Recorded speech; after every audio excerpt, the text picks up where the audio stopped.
어떤 군목이 전쟁 중에 길을 가다가 적국에서 쏜 포탄의 공격을 받게 되었어요. 그래서 급하게 그 이전에 포탄이 떨어졌던 그 구덩이 속으로 뛰어 들어갑니다. 왜냐하면 이 대포를 이렇게 한 번씩 쏠 때마다 이 대포가 조금씩 밀리거든요. 그래서 이제 전쟁 상식 중에 우리나라에도 그런 일이 일어나면 안 되지만 혹시라도 우리가 포탄이 떨어지는 곳에 혹시 놓여지게 된다고 하면 이전에 떨어졌던 자리로 들어가면 돼요. 왜냐하면 이 대포가 한 번 쏠 때마다 조금씩이라도 밀릴 거 아니에요. 거기선 조금 밀렸지만 이게 쏘게 되면은 조금씩 그 위치가 달라지거든요. 그렇기 때문에 포탄이 떨어진 바로 그 자리에 들어가면 당분간은 거기에 다시 떨어질 일은 거의 없다는 거예요. 그래서 그 안에 들어갔어요. 들어갔더니 어떻게 알고 벌써 다른 하사관 하나도 거기 들어와 있더라고요. 근데 워낙 포탄이 강하게 쏟아지니까 목사님이 조금 두려운 마음이 들어서 자기도 모르게 하나님 앞에 큰 소리로 기도하기 시작했어요. 그러자 그 하사관도 이 목사님에게 질세라 자기도 큰 소리로 기도를 하는 거예요. 그리고 이제 공격이 다 끝나고 난 뒤에 이 두 사람은 다행히 피해를 보지 않고 그 구덩이에서 나오게 되었어요. 나오면서 목사님이 묻더랍니다. 내가 듣기에 당신도 기도를 열심히 하더군요 라고 말했어요. 그랬더니 이 병사가 그러더라는 거예요. 이제 군목인지 모르니까 선생, 이 구덩이 속에서는 무신론자가 없습니다 라고 얘기를 하더라는 거예요. 하나님 믿지 않는 사람도 그 큰 위기 속에서는 기도하게 되지 않겠느냐, 바로 그런 얘기예요. 생명의 위협 앞에서는 누구나 긴장한 채 하나님을 찾게 되어진다는 거예요. 죄송한 얘기지만 그런 점에서 저는 요즘 좀 의문이 드는 게 있어요. 왜? 이 코로나 위협 앞에서는 우리가 벌벌 떨고 있는데 정작 이 위협을 속히 벗어나게 해달라고 하는 우리의 간절한 기도가 부족한 것은 아닌가라는 그런 의문이 든다는 거예요. 그리고 이보다 더 큰 문제는 뭐냐? 그러한 긴장이 느슨하게 되는 바로 한가한 순간이에요. 지금도 어쩌면 그러한 코로나에 대한 어떤 급박한 이런 것들의 마음들이 좀 느슨해지면서 한가하게 될 때, 그럴 때 막 이 환자들이 더 많이 증가하고 확산하게 되는 그런 경우를 만나게 되어지잖아요. 한가한 마음, 느슨한 마음이 문제라는 거죠. 오늘 본문에도 우리가 잘 아는 하와의 타락의 출발점을 적어주고 있어요. 아담과 하와는 부부로서 너무 대조적인 상황에서 범죄를 자초하게 됩니다. 아담은 하나님과의 공동 창조 사역 때문에 모든 남편들이 그러하듯 일 때문에 너무 바빴습니다. 하나님께서 각기 종류대로 창조해 놓으신 그 만물의 이름 짓는 작업을 결코 쉽지 않은 것이었기 때문이에요. 여러분 과학 시간에 배웠던 거 기억나셔요? 종속, 과목, 광문계. 종속, 과목, 광문계. 이 틀 안에서 이름을 짓는 것도 사실 어려운데 그때는 그런 틀도 있지 않았을 거 아니에요. 제가 전에 과학관에 이렇게 그 견학을 가보니까 거기에 갑각류 중에 이름 불명이라고 써 있는, 아직도 이름이 불명한, 이름을 아직 붙여주지 못한 갑각류가 있더라고요. 몇천 년이 지났는데. 그러니 그때는 처음 창조 작업이니까 얼마나 많이 바쁘겠어요. 더군다나 하나님의 형상을 따라 만들어진 아담이기에 누구보다도 성실하게 이 바쁜 시간을 지났을 거예요. 그러다 보니까 자연히 하와는 무료한 시간을 보내고 있었더라는 거예요. 요즘에야 이제 맞벌이 부부들이 거의 많지만 전에는 대부분의 가정에서 주부들은 소위 빈둥지의 시간이라고 하는 그런 기간을 지나게 되어집니다. 남편은 출근을 하고요, 자식은 학교를 가고, 그러고 나면 결국 하루 종일 빈둥지를 지키면서 홀로 지내게 되는 시기, 이것이 바로 빈둥지의 시기라는 거예요. 그런데 이 시간을 의미 있게 자기 개발을 이루거나 새롭게 자기 일을 하는 등 건전하게 보내면 유익하겠지만 그렇지 않은 경우에 좋지 않은 방향으로 그 무료함을 해소하려 하다가 결국에는 심각한 위기 상황으로 나가게 되는 경우들을 우리가 옛날에 신문이나 이런 데서 많이 보잖아요. 무슨 바람 해가지고 뭐 춤바람 무슨 바람 해가지고 이런 심각한 상황들을 우리가 자주 접하곤 했었습니다. 하와는 안타깝게도 이 빈둥지의 시기를 잘못 보낸 최초의 여인이 됩니다. 한 사람은 너무 바빴고 한 사람은 너무 한가한 이 극단적인 부조화가 이 가정의 위기의 요인이었다는 거예요. 여러분, 언제든지 극단은 위험합니다. 극단은 위험해요. 마음을 가까이, 시간을 가까이 모을 수 있어야 돼요. 특히 시간 선용에 있어서 너무 바쁘든지 반대로 지나치게 한가하게 되면 좋지 않다는 거예요. 시험에 들 가능성이 많은 거예요. 여러분, 고무줄 같은 경우에 너무 팽팽하게 당기면 어떻게 됩니까? 끊어질 수 있잖아요. 또 너무 느슨한 고무줄은 뭐예요? 탄력을 상실하게 되어져서 고무줄로서의 가치를 잃어버리게 됩니다. 우리의 삶의 이완은 영적인 긴장의 이완으로까지 발전하게 되어지기 때문에 그만큼 삶의 이완이 이루어질 때 우리의 영은 더욱더 정신을 바짝 차려야 되는 거예요. 그러므로 기도하거나 말씀을 묵상한다든지 아니면 믿음의 식구들과 교제를 나눈다든지 하면서 세상적 시험의 유혹으로부터 우리가 미리미리 단절할 수 있어야 되는 거예요. 지금 코로나19 시기를 만나서 혹여라도 시간이 좀 남아지고 여유가 생겼다고 하면 세상의 헛일에 마음 빼앗기지 마세요. 가짜 뉴스 찾아보느라고 스마트폰만 붙들고 있지 말고 그 시간 절반이라도 떼어가지고 주의 성전들을 밟고 믿음의 기도를 드리는 이런 시간을 보낸다고 하면 이 코로나19의 시기가 우리에게 결코 어려움의 시기가 아니라는 거예요. 우리 노예안의 어떤 교회도 제가 주중에 그 교회를 가보면 주차장이 항상 차들이 있어요. 교회가 우리 교회하고 교세가 비슷해요. 우리보다 약간 더 큰 교회인데 주차장에 항상 교인들의 차가 있어요. 지난 주중에도 제가 찾아봤는데 제 차를 대고 들어갈 만한 자리가 없을 정도로 교인들의 차가 있더라고요. 왜 그런가 물었더니 기도하러 온다는 거예요.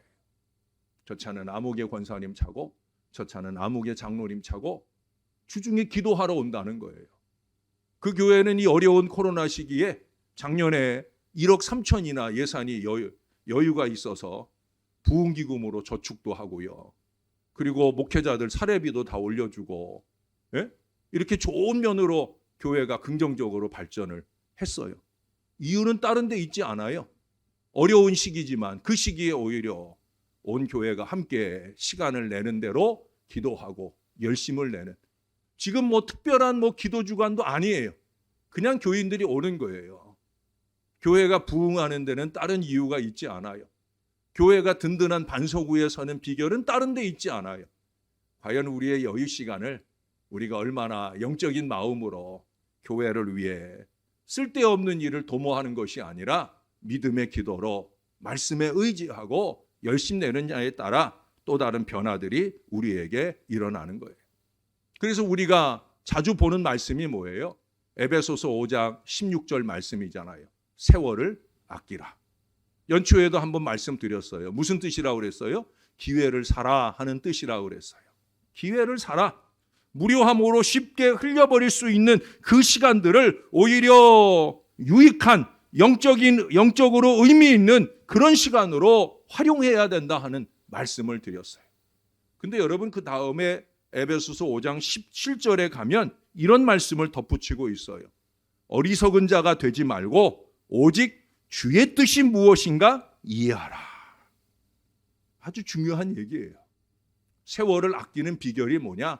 더 영적으로 성숙하게 되는 비결이 뭐냐? 어려움을 전화위복의 계기로 삼는 비결이 뭐냐? 어리석은 자가 되지 말고 더욱 하나님의 뜻이 무엇인가 이해하는 지혜로운 사람이 되어야 된다는 거예요.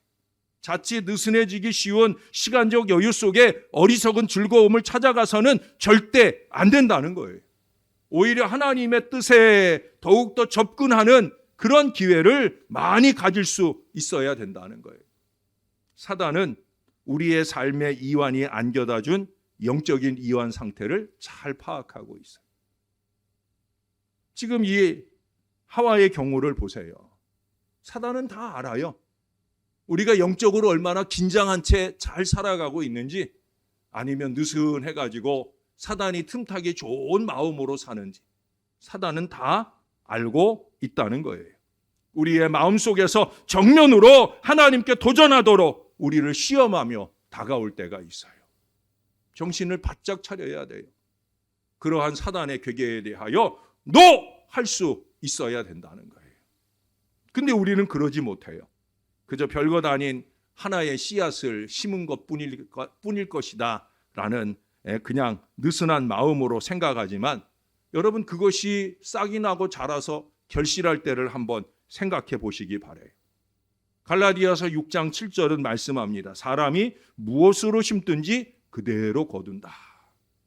느슨한 마음으로 사단의 시험인 줄 모르고 하나의 씨앗을 심어놓은 게 나중에는 엄청나게 불행의 결말을 만날 수도 있다라고 하는 거예요.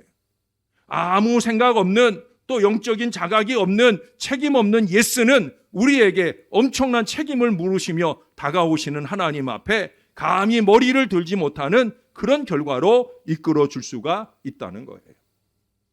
그러나 우리가 작은 것 하나도 하나님 백성다운 노로 거부를 할 때 우리는 하나님과 함께 거룩한 축복의 미래를 이끌어 갈 수가 있다는 거예요.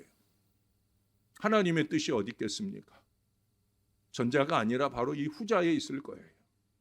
하나님의 뜻과 함께 하나님의 영광과 축복을 누리는 미래. 하나님 우리에게 그걸 원하셔요. 그러나 오늘 1절 하반절에 보니까 거기 이런 단어가 나와요. 모든, 동산 모든 나무의 실과를 먹지 말라. 모든 것이 다 금지된 것은 아니지 않느냐 하는 투로 그렇게 시험이 시작이 됩니다. 애매한 바운더리를 설정해 주면서 그 바운더리를 넘나들 그런 가능성, 여지를 남겨두면서 우리에게 치고 들어오는 거예요. 그러면서 이제 그다음에서 하와와 이 뱀 사이에, 사단 사이에 대화가 오고 갑니다. 허용의 가능성을 스스로 합리화하게 만들어서 결국은 결정적인 것을 부정하고 행하게 만드는 그런 결과에 이르게 되어집니다.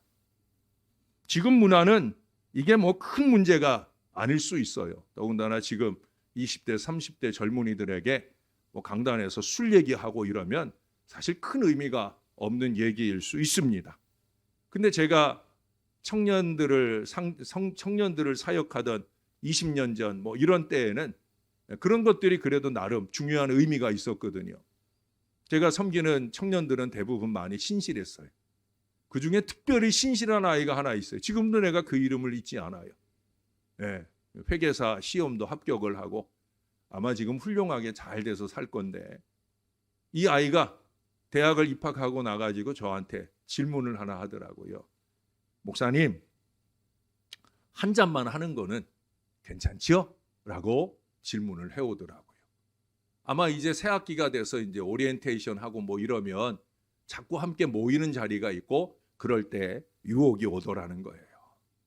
술 취하지 말라고 했으니까 취하지 않는 정도는 괜찮지 않느냐 하는 그런 논리를 말하는 거예요. 그때는 제가 이런 얘기를 했어요. 한 잔을 허용할 수 있는 마음은 결국 모든 것에도 무너지게 되어진다.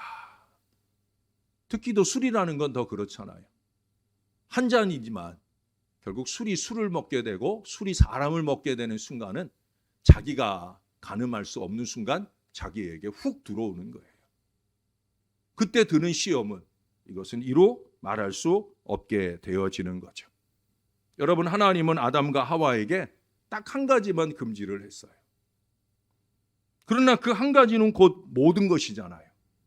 하나님과의 관계에 있어서 결코 소홀히 범할 수 없는 분명한 선, 그 작은 것 하나라도 꼭 지켜야 된다. 그걸 통해서 모든 걸 지켜갈 수 있는 믿음의 미래를 하나님이 말씀하고 있는 거예요. 사단의 유혹의 가능성조차 열어주어서는 안 된다라고 하는 거예요. 분명하게, 단호하게 NO! 해야 된다는 거예요. 대화를 걸어올 때부터 "너! 난 너랑 말 안 해" 라고 말할 수도 있었어야 된다는 거예요. 작은 것일지라도 용납하고 타협하면 그것은 곧 늪과 같은 사단의 구덩이에서 헤어나올 수 없는 그런 치명적인 상황에 놓이게 되는 거예요. 여러분 잊지 마세요. 지금은 영적으로 전쟁 중이에요. 우리 예수님이 호령함에 이 땅에 오실 때까지는 영적인 전쟁 중이에요. 여러분 전쟁 중에 느슨한 마음으로 살아서 되겠습니까? 긴장을 해야 되지요. 우리도 긴장해야 되고 우리의 자손들도 긴장한 영적인 상태를 유지하고 살 수 있도록 끊임없이 권면하고 권해야 되는 거예요. 얼마나 느슨해지기 쉬운 때입니까? 벌써 2년입니다. 이 코로나 핑계가 일상이 되어져가는 이런 시대를 우리가 2년을 살았어요. 앞으로 얼마나 더 그럴지 몰라요. 언제까지 그러고 살겠습니까? 일상도 회복하려고 애를 쓰고 있는데 영성을 회복하는 것은 더더욱더 중요한 숙제가 아니겠습니까? 특별히 명절을 앞두고 있습니다. 명절은 그 어느 때보다도 작은 한두 가지가 용납되기 쉬운 그런 조건을 우리에게 들이대잖아요. 그래도 모처럼 가족이 모였는데, 그래도 뭐 명절인데, 이러면서 우리에게 여러 모양의 시험이 치고 들어옵니다. 하와는 은밀하게 친밀하게 다가오는 이 사단과의 대화로부터 시작해서 이어지는 모든 상황에서 그녀는 하지 못했다는 거예요. 그건 우리도 마찬가지잖아요. 우리가 시험이요 유혹인 줄 뻔히 알면서도 단호하게 하지 못하는 그 이유가 있지 않겠습니까? 하나님의 감동으로 그 이유를 두 가지 꼽아 보았어요. 첫 번째 꼽을 수 있는 것은 뭐냐? 착한 사람 컴플렉스예요. 예? 착한 사람 컴플렉스. 우리는 누구의 부탁을 거절하면 나쁜 사람이라는 이 도식에 젖어 있어요. 그래서 아주 작은 의견 차이로도 상대방을 나쁘게 몰아붙이고 등을 돌리고 관계를 파괴하기까지 하는 그 상황에 가고 싶지 않은, 계속해서 착한 사람으로 남아있고 싶은 그런 어리석은 마음들이 우리 안에 도사리고 있습니다. 실제로 그 한 번의 때문에 지금까지의 착한 사람이 대번에 나쁜 사람이 되어버리는 경우를 얼마든지 많이 경험합니다. 목사는 특별히 더 그래요. 저도 자주 그런 덫에 걸린 적이 있어요. 제 나름으로 최선을 다해서 세심하게 꼼꼼하게 기도하고 섬겨주고 사랑하는데, 그런데 딱 한순간 그가 부탁한 것에 대해서 내가 도저히 예스 할 수 없는 그 한순간 노라고 하면서 결국 나쁜 목회자로 매도되고 마는 경우를 얼마든지 많이 봅니다. 특히 저 같은 경우는 더 그렇잖아요. 저는 절대 노 할 일을 예스 해주지 않아요. 저는 절대 예스 할 일을 노 해주지 않잖아요. 제가 저와 여러분과 함께 어떤 바운더리, 어떤 원칙을 정하면 그 원칙을 정해놓은 것에 꾸준히 따라가려고 노력을 합니다. 나중에 또 한 번 더 얘기할 기회가 있지만 그 원칙이라는 것도 제 개인의 주관적인 원칙이 아니에요. 전 언제든지 객관적으로 증명해 줄 수 있는 성경이라든지 우리 총회 헌법이라든지 전 그런 것들을 얼마든지 제시해 줄 수 있는 그런 근거를 가지고 저는 바운더리를 정합니다. 그거에 근거해서 예스도 하는 것이고 노도 하는 거예요. 개인적으로 오면 제가 다 설명해 드릴 수 있어요. 여러분 언제나 그렇습니다.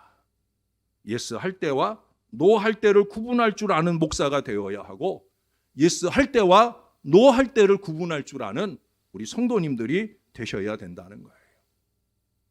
나쁜 사람으로 매도될 것을 걱정해서 그걸 두려워해서 대부분 노하기를 꺼리는 그런 경우가 많다는 거예요. 그런 위험을 무릅쓰기보다는 차라리 조용히 있는 게 상책이 되고 맙니다. 그래서 착한 사람으로 남고 싶어 합니다.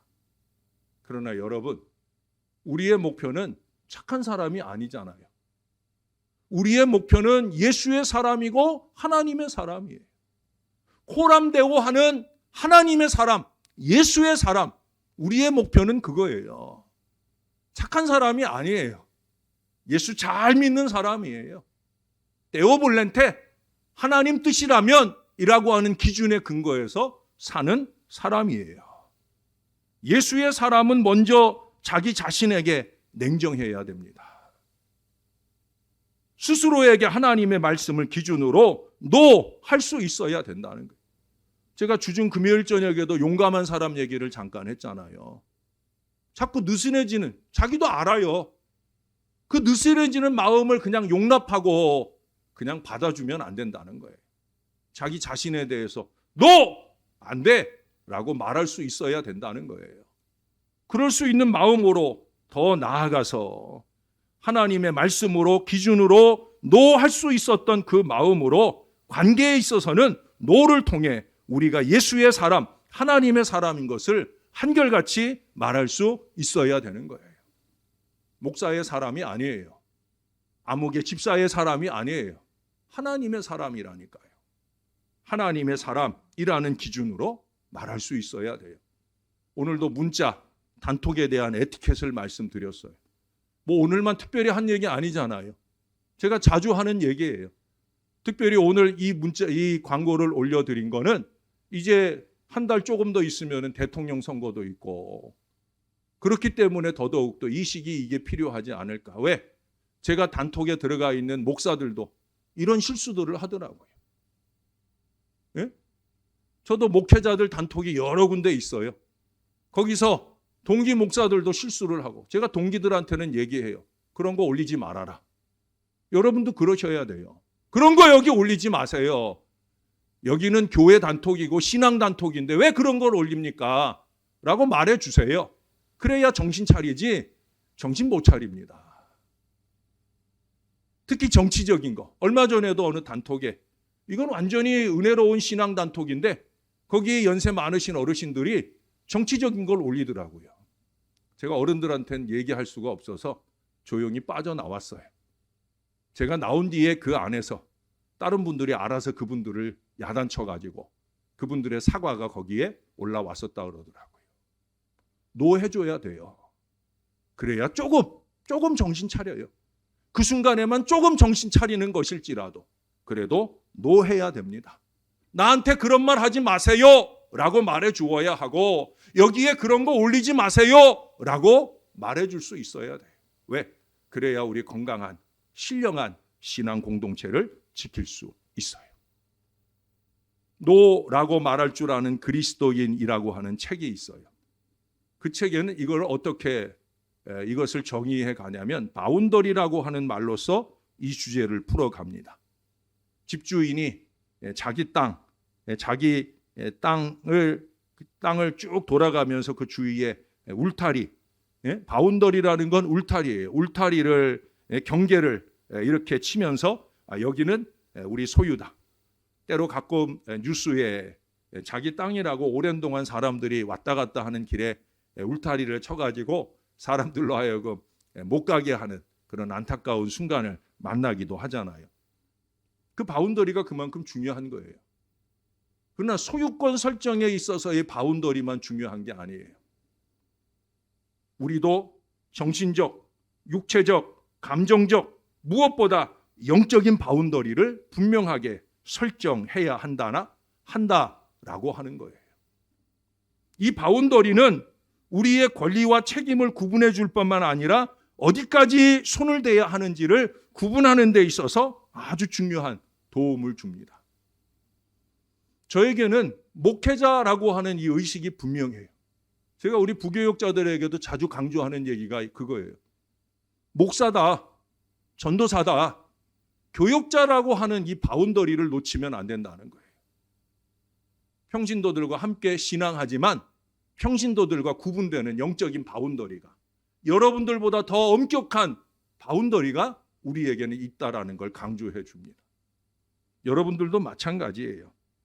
이 바운더리는 우리의 마음을, 삶을, 신앙을 적당한 수준으로 지키고 보존할 수 있도록 도와주는 역할을 합니다.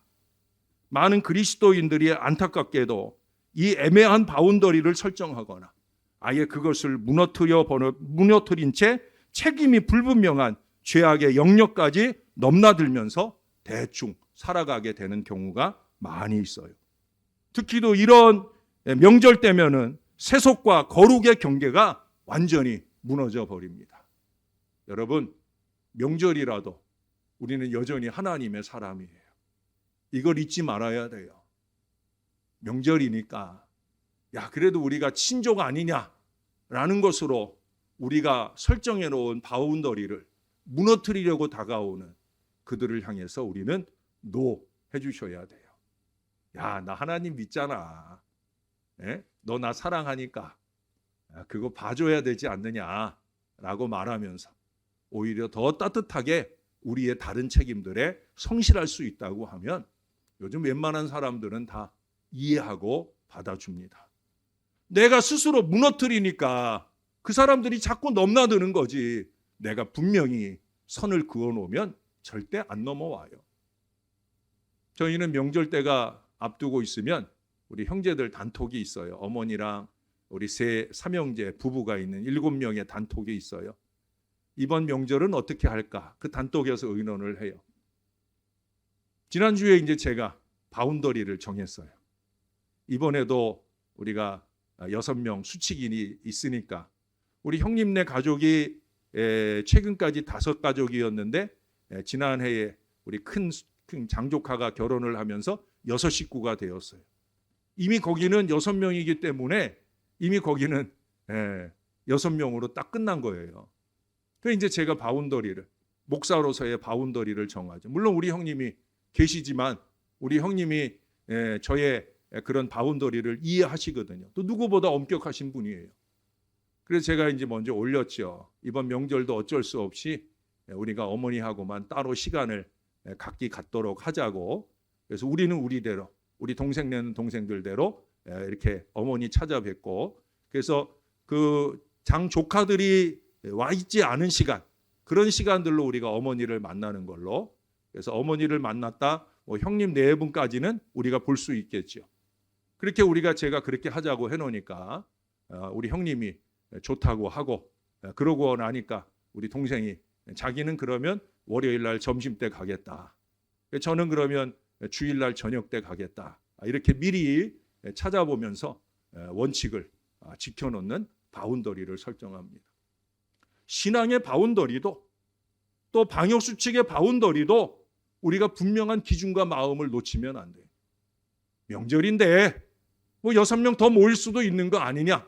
여러분, 세상 사람들은 그런 기준을 무너뜨려도 우리는 그러지 않을 수 있도록 노력해야 되는 거예요. 왜 그래요? 우리는 하나님의 사람이니까. 두 번째로 여기서 더 나아가서, 아까는 착한 사람 컴플렉스 때문이고, 두 번째는 뭐냐면 더 나아가서 비판받는 것을 두려워하기 때문입니다. 적당히 예스하고 타협에 응하면 잠시 한번 눈 감아주고 때로는 그냥 한번 놀아주면 님도 보고 뽕도 따고 설사 잘못된다고 해도 책임을 전가할 수 있어서 안전하다는 생각을 하는 거예요. 어떤 아이가 어느 날 아침 수업 준비를 해오지 않았어요. 선생님께서 일으켜 세웠습니다. 왜 교과서를 가지고 오지 않았느냐 물으니까 이 아이가 선생님께 물어요. 선생님, 어제 우리가 17과 할 거라고 말씀하셨죠? 근데요, 어제 저녁에 준수가 전화 와가지고 대화를 나누는 중에 오늘 18과 할 거라고 그러더라고요. 그랬더니 선생님이 하시는 물음이 근데 왜 책은 안 가져왔어? 라고 묻는 거예요. 이 아이의 대답이 걸작이에요. 제가 틀릴까 봐서요. 아마 책이 분철이 되어 있는지 17가를 가져와도 틀릴 수 있고 18가를 가져와도 틀릴 수 있고 준수의 말을 따라도 틀릴 수 있고 선생님이 말씀하신 내 기억을 따르더라도 틀릴 수 있고 하는 이 틀릴 수 있을 거라는 이 가능성 때문에 아예 아무것도 안 가져왔다는 거예요. 근데 그 말 속에는 또 한 가지 의미가 내포되어 있어요. 이게 뭐예요? 준수 때문이에요 라는 말이 있다는 거예요. 이해가 되시죠? 준수가 나한테 그 말 안 했으면 나는 17과 교과서 갖고 왔을 거예요. 근데 준수가 그렇게 말하니까 내가 책을 17과 거를 갖고 왔다가 준수 말을 안 지켜서 틀리게 될 것도 걱정이 되고, 또 18과를 가져왔다 선생님 말씀대로 틀릴 것도 걱정이 되고, 그러니까 걱정되는 것도 걱정이고, 그보다 더 중요한 건 뭐예요? 준수 때문이에요 라고 하는 핑계거리를 찾기 위해서 그는 그렇게 했다는 거예요. 그러나 여러분, 노라고 자신이 선택을 했을 때에는 우리가 그에 대한 책임을 꼭 져야 되는 거예요. 준수 때문이 아니에요. 자기의 섣부른 생각 때문이에요. 우리는 누구 때문이에요? 라고 이 책임을 전가하려는 어리석음을 범하게 됩니다. 여러분, 요셉의 경우를 보면은요, 보디발의 아내가 유혹하고 들어오잖아요. 그때 그녀의 요구에 예스하게 되면 어때요? 성적인 즐거움도 누릴 수 있고, 안전한 직장도 보장이 되고, 어쩌면 경제적인 보장도 주어질 수 있을 거예요. 남들은 일부러도 그런 기회를 만들려고 하는데 자기는 앉아서 그런 기회가 온 거예요. 그러나 그것은 기회가 아니잖아요. 요셉은 그 예수 쪽을 선택했다가 주인에게 들킨다 해도 책임을 전가할 수 있잖아요. 당신 아내가 날 유혹하니까 내가 이거 뿌리칠 수 없었다라고 말할 수도 있지 않았겠습니까? 그런데 그러지 않았다는 거예요. 요셉은 분명하게 노합니다. 그 순간 그는 그녀의 모든 모함에 대해서까지 책임을 져야 하는 순간을 만나게 되어집니다. 그러나 그것이 하나님의 백성의 길이기 때문에 그는 그 책임질 노를 선택합니다. 노했으면 책임져야 되죠. 분명한 책임을 져야 됩니다. 우리는 그 책임을 지지 않기 위해서 슬그머니 핑계를 끌어대요. 다른 사람을 이유로 끌어대요. 그거 아니거든요. 내 책임이죠. 이것을 분명히 하려고 우리가 예스 하기도 하고 노 하기도 하고, 예스보다는 노가 어렵기 때문에 노를 어렵게 선택하기도 합니다. 선택했으면 책임져야 되는 거예요. 어떤 사람이 교통사고가 있었어요. 미국 뉴욕에서 있었던 일인데, 차가 와서 탕 부딪혔는데 쓰러졌어요. 근데 자기가 이렇게 해보니까 별 이상이 없는 것 같아서 일어나려고 하는데, 그때 길에서 이 사고를 목격한 낯선 사람이 그에게 유혹해 들어옵니다. 그냥 누워 있어요. 그냥 누워 있어요. 병원에 입원하세요. 그래야 보험금이 높아집니다. 라는 이 유혹을 해오는 거예요. 그래서 일어나려다 말고 슬그머니 다시 누웠어요. 운전사는 자기가 뭘 친 줄 알았는데 아무런 반응이 없으니까 아닌가 싶어가지고 다시 출발을 했더라는 거예요. 어떻게 됐겠어요? 결국 그는 목숨을 잃어버렸어요. 그가 사고의 후유증으로 병원에 입원하고 보험금을 노리고 했던 그 어리석은 선택이 결국 자기의 목숨을 잃어버리는 선택까지 나아가게 되었다라고 하는 거예요. 불의한 눈앞에 이익에 눈이 어두웠다가 결국은 더 오래 살 그들의 목숨까지, 그의 목숨까지도 내놓는 불행한 결과를 만나게 되었다는 거예요. 극단적인 예일 수 있지만 사랑하는 여러분, 별로 크게 이익도 안 될 일에 절대 예스하지 마시기 바라요. 잠시 즐거움을 위해서도 절대 예스하지 마시길 바랍니다. 잘난 척하고 착한 체 하느라고 친한 척 하느라고 타협하지 마시기를 바라요. 하나님의 사람, 우리는 하나님의 거룩한 백성답게 담대하게 할 수 있으며 그 어느 때보다도 행복한 명절을 맞으실 수 있게 되기를, 여전히 우리의 하나님 되시고 내 원대로 마옵시고 아버지의 원대로 되기를 원하나이다. 이 고백과 함께 십자가에 달려 돌아가셨던 우리의 구주 예수 그리스도의 이름으로 간절히 축원합니다. 축원합니다. 기도하겠습니다. 좋으신 하나님, 예스 할 일을 예스 할 수 있도록, 노 할 일을 노 할 수 있도록 단편적인 지식으로 옳지 않은 판단으로 나아가지도 말게 하시고 잘 헤아려 깨달은 하나님의 은혜 가운데 주님이 원하는 노라는 자리에도 기꺼이 설 수 있게 하여 주시옵소서. 착한 사람이 목표가 아니라 하나님의 사람이 목표인 것을 잊지 말게 도와주시고 그 믿음으로 행하는 근본 명절이 되게 하여 주옵소서. 믿지 않는 일가 친지들과 만났을 때 그들과 동화되어 믿지 않는 사람들처럼 살지 말게 하시고 믿음의 사람다운 의연함과 결의를 분명하게 지켜내는 하나님의 사람들 될 수 있도록 조금 더 우리의 책임을 성실하게 감당하면서 따뜻하고 행복한 그런 명절을 맞을 수 있도록, 그래서 하나님께 영광되는 근본 명절을 준비하며 이 한 주간을 지날 수 있도록 우리의 마음을 지켜 주시옵소서. 하나님이 기뻐하시는 것, 그것이 바로 하나님의 뜻인 걸 잊지 말게 도와주시고 그 기쁨을 이루는 일에 최선의 마음을 들이며 살아가는 저와 이 모든 자녀들 되게 은혜 베풀어 주시옵소서. 감사드립니다. 예수님 이름으로 기도합니다. 아멘.